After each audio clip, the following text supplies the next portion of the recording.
returning with a full look at weather now. Weather Authority Chief Meteorologist Dan Cianca. I was caught in the rain earlier today, and you know what my mom said? What did your mom say? She's a fan of yours. She was like, didn't you listen to Dan? I like your mom. Yeah, we kind of the tail end of a weather system that was just kind of petering out over the region tonight. As we look at the bigger picture right now, there's all sorts of stuff going on. We've got snow and rain all the way across the Pacific Northwest. Notice right here, San Francisco, Salinas on your map here, just kind of the south of all of this action. As you look back out over the water too, all sorts of little weather systems. In fact, I was just trying to do an analysis of this, and there are literally warm fronts and cold fronts all over the place, and they're moving so fast that it's really kind of hard to track everything at the moment. But just to break it all down for you a little bit, there are several smaller scale weather systems. There's a low right here. There's one right here coming ashore. We've got another right here, another wave developing along this weather system, and then occluded lows, boom, boom, boom, all the way back here south of the Aleutians. And all of this is just kind of heading toward the Pacific Northwest. And high pressure to our south is kind of blocking everything off to the north. So we kind of caught the tail end of a weather system yesterday. Another weak system is going to be pushing just to our north tonight. And then another system will come in on Friday. That one looks like it's back here piled into this big massive clouds.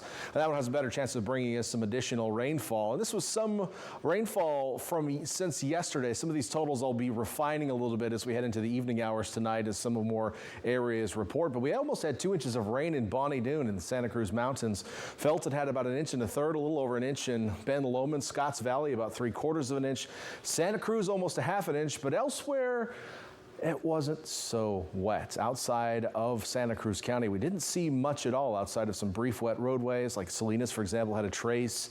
Not a lot of precipitation outside of Santa Cruz County. We're hoping to do a little bit better with the next system, but don't get too excited. Don't put your hopes up too high. Here was our sunset from Salinas tonight. Had some good color in the sky as the sun was heading down. Your forecast tonight, including mostly clear skies, some fog possible in our valleys. We have a lot of moisture in the air right now. A completely different air mass than we were experiencing, say, last week, where we were dry and we were cold. And that was after some rain had moved through, but some dry air had pushed in, and we saw some very frosty mornings. A little different right now. We're in a warmer air mass, which has kind of moved in from the south. So that is going to mean some warmer overnights, but since there's a higher moisture content as well, we're going to see an increased chance of fog over the next couple of days. Futurecast will show some fog in the valleys, especially tomorrow morning. Hollister, Gilroy, the Salinas Valley, for example. Perhaps only patchy on the coast, though. So we head during the day tomorrow. No rain expected. Can't rule out a little drizzle anytime there's fog around, though. Otherwise, partly cloudy skies near the coast and mostly sunny skies inland on your Wednesday. And temperatures pretty seasonable, about where we should be for this time of year. In fact, let's take a look at some of those highs.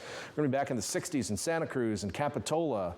Scotts Valley, 62, 60s in the San Lorenzo Valley, upper 50s up to the summit, and Bonnie Doon, which, you know, areas like these higher elevations have been in the 40s the last couple days, so that's going to feel a lot nicer for you if those 40s have been feeling a little bit on the cool side. Down to the south and east we go. The east shore of the bay staying in the 60s in Watsonville and Castroville, mid-60s tomorrow in Salinas.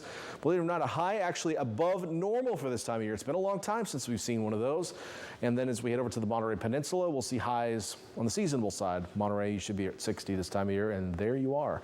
Upper 50s in Pacific Grove and Pebble Beach, and then down south, we'll see highs in the mid-60s in the Salinas Valley. So inland south actually looking pretty warm tomorrow, at least for this time of year. Your normal high in King City this time of year should be around 63 or 64, so it'll be a couple of degrees above that.